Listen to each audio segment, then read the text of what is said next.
അർജന്റീനയുടെയും Manchester സിറ്റിയുടെയും മുന്നേറ്റത്തിലെ നിർണായക സാന്നിധ്യമായ അൽവാരസ് സ്പാനിഷ് ക്ലബ്ബ് അത്ലറ്റിക്കോ മാഡ്രിഡിലേക്ക് 95 ദശലക്ഷത്തോളം യൂറോയാണ് അത്ലറ്റിക്കോ താരത്തിനായി മുടക്കുന്നത്.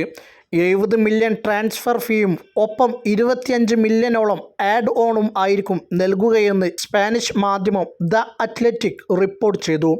അത്ലറ്റിക്കോ മാഡ്രിഡിന് പുറമെ PSG ആണ് 24-കാരനായി രംഗത്തുണ്ടായിരുന്നത്. അൽവാരസും അത്ലറ്റിക്കോ മാഡ്രിഡും തമ്മിൽ വേതനത്തിൽ തീരുമാനമായാൽ ട്രാൻസ്ഫർ യാഥാർത്ഥ്യമാകും. ലോകകപ്പും കോപ്പ അമേരിക്കയുമെല്ലാം നേടിയ അർജന്റീന ദേശീയ ടീമിലെ നിർണായക സാന്നിധ്യമായിരുന്നു അൽവാരസ്. 2022 റിവർ പ്ലേറ്റിൽ നിന്ന് 14.1 പൗണ്ടിനാണ് സിറ്റി അൽവാരസിനെ സ്വന്തമാക്കിയത്. ഇതുവരെ 106 മത്സരങ്ങളിൽ നിന്ന് സിറ്റിക്കായി 36 ഗോളുകൾ നേടിയിട്ടുണ്ട്. സിറ്റി മുന്നേറ്റ നിരയിൽ എർലിംഗ് ഹാലൻഡിൻ്റെ പകരക്കാരൻ്റെ റോളായിരുന്നു അൽവാരസിന്. പ്രീമിയർ ലീഗിൽ കഴിഞ്ഞ സീസണിൽ 36 മത്സരങ്ങളിൽ നിന്ന് 11 ഗോളും 9 അസിസ്റ്റുമായിരുന്നു സമ്പാദ്യം.